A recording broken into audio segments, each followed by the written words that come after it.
एक गांव में एक पिता के 4 पुत्र थे। उनकी माँ अपने चौथे पुत्र को जन्म देते ही मर गई थी।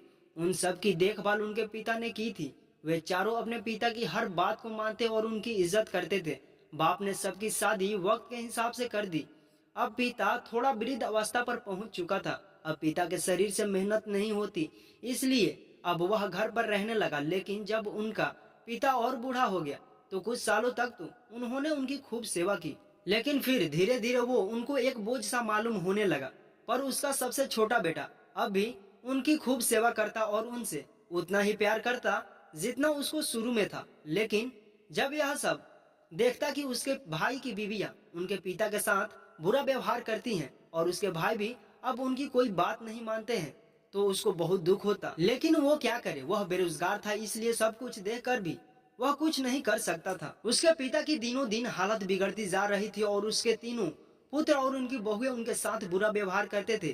तो एक रात उसने बहुत हिम्मत करके घर में एक मशवरा किया और उसने अपनी बात रखी कि तुम पिताजी पर जो जुल्म करते हो ये अच्छा नहीं है। इससे अच्छा तो ये है कि पिताजी को मुझे दे दो, मैं उन्हें ले जाकर कहीं दूर चला जाऊंगा और उनकी खूब सेवा करूंगा।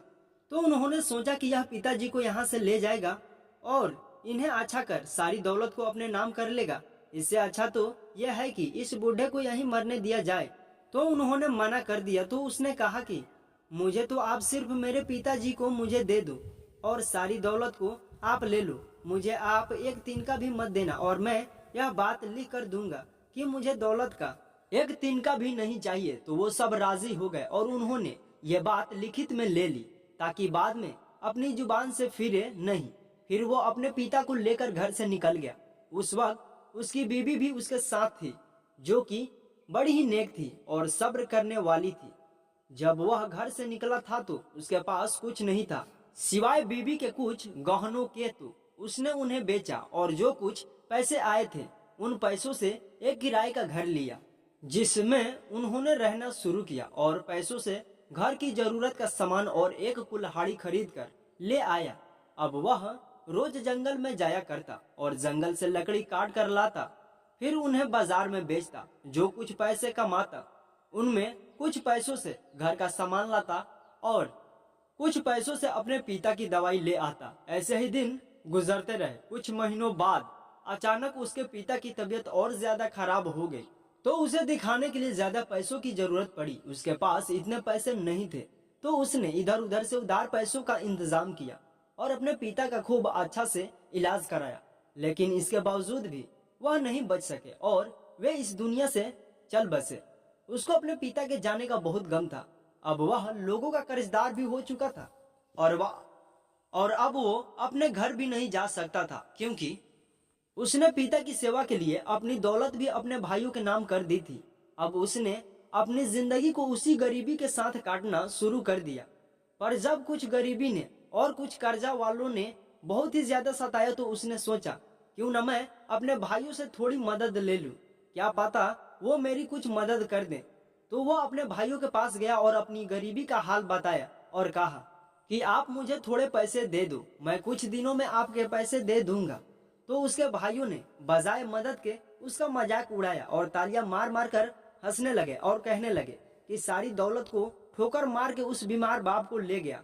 अच्छा हुआ तू उसको यहाँ से ले गया, नहीं तो उसकी हमें और देखभाल करनी पड़ती और हमारा पैसा भी खराब होता। अब जा उसी से ही पैसे ले ले, हमारे पास नहीं है कुछ भी।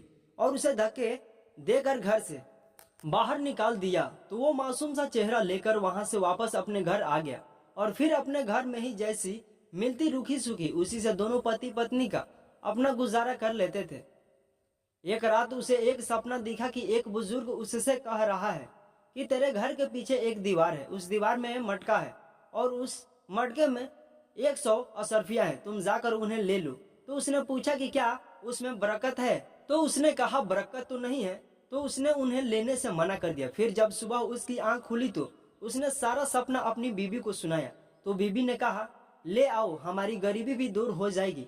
पर उसमें बरकत नहीं थी, इसलिए वह उन्हें नहीं लेने गया और उसने सोचा कि सपना ही तो है, झूठ भी हो सकता है। फिर दूसरे दिन वह बुजुर्ग उसके सपने में फिर आए और कहा तेरे घर के पीछे उस दीवार में 50 अशर्फियां हैं, उन्हें ले लो।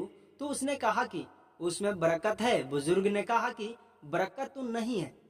तीसरे दिन भी वह बुजुर्ग उसके सपने में आए, फिर उससे वही बात कही, लेकिन अब उसने 10 अशरफियां होने को कहा और हमेशा की तरह वह बरकत की पूछता। बुजुर्ग मना कर देता और वह नहीं लेकर आता था। जब चौथी रात को वह बुजुर्ग फिर उसके सपने में आए और कहा कि फला जगह पर एक अशरफी है, तुम जाकर उसे ले लो। तो उसने फिर यही सवाल किया कि क्या उसमें बरकत है। तो बुजुर्ग ने कहा कि हाँ, उसके अंदर बरकत है। तो वह सुबह बिना अपनी पत्नी को बताए गया और उस दीवार को खोदा तो उसके अंदर एक माटी की मटकी निकली, जिसके अंदर सिर्फ एक ही अशरफी थी। वह उस अशरफी को लेकर बाजार गया और उसने सोचा कि क्यों ना आज कुछ अच्छा खाना खा लिया जाए। तो उसने शाम के खाने के लिए उस अशरफी से एक मछली खरीदी और उसे घर ले आया और घर आकर उसे बनाने के लिए काटा तो उसके पेट में 2 मोती ऐसे निकले कि जिनकी चमक से उसका सारा घर रोशन हो गया। उसने उन मोतियों को उठाया और एक जोहरी के पास ले गया जो कि हीरे मोती खरीदता था। उसने उन मोतियों को देखा तो उसकी रूह कांपने लगी और कहने लगा कि भाई, इनके बदले में अपने पूरे घर की दौलत भी तुझे दे दूं तो भी तेरे इन मोतियों की कीमत अदा नहीं कर पाऊंगा। उसके मोती की खबर पूरे शहर में जंगल की आग की तरह फैल गई और ऐसे ही वो खबर वहां के बादशाह के पास गई तो बादशाह ने उसे बुलाया और उन मोतियों को देखा तो वह भी मोतियों को देखकर दंग रह गया और बादशाह ने उसे 9 घोड़े अशरफियों से लाद कर दिए और उसे कहा कि मैं अब भी तेरे इन मोतियों की कीमत अदा नहीं कर पाया हूँ और मेरे पास और धन आएगा तो मैं तुझे पहुंचा दूंगा। तो उस गरीब ने उस बादशाह का शुक्रिया अदा किया और उन घोड़ों को लेकर अपने साथ चल दिया।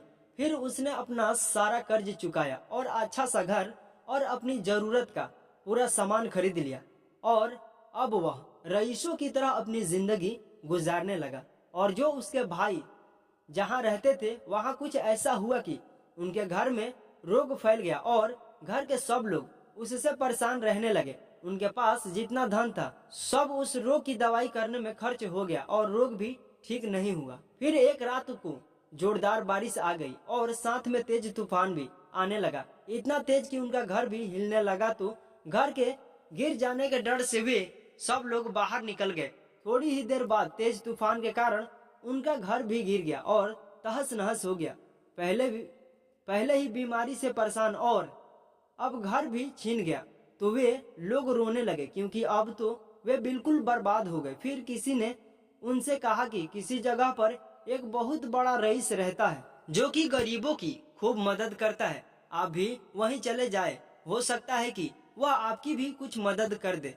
तीनों भाई अपनी बीवी और बच्चों के साथ वहां पहुंच गए। घर के बाहर खड़े दरबान से उन्होंने कहा कि हमें आपके मालिक से कुछ मदद चाहिए, हमें उनसे मुलाकात करनी है। तो दरबान अपनी मालिक को बुलाया। जब मालिक बाहर आया और उन्होंने उसे देखा तो सब हैरान रह गए क्योंकि वो उनका छोटा भाई था जो कि बिल्कुल गरीब था और उन्होंने बुरे वक्त में उसका साथ भी नहीं दिया था। तो वो आपस में कहने लगे कि हमने इसे कुछ भी नहीं दिया था तो यह हमें क्या देगा, और मायूस होकर जाने लगे। तो उसने अपने भाइयों को रोका और बहुत खुश हुआ, उनको गले से लगाया और अंदर बुलाया और फिर खूब खिदमत की। फिर उनके आने की वजह पूछी तो उन्होंने सारी बात बता दी। इसके बाद छोटे भाई ने पहले तो उनकी बीमारी का अच्छे से इलाज करवाया और उनके रहने के लिए अच्छा ही रहने का इंतजाम कराया। उन भाइयों की समझ में यह नहीं आ रहा था कि इसके पास इतने रुपए कहाँ से आए, और उन्होंने इसकी वजह पूछी तो उसने कहा कि यह सब मुझे मेरे बाप की सेवा और उनकी देखभाल करने से मिला है, उनकी दुआओं का यह फल मिला है। मुझे तो उन भाइयों को सारी बात समझ में आ गई और अपने किए पर बहुत पछताए।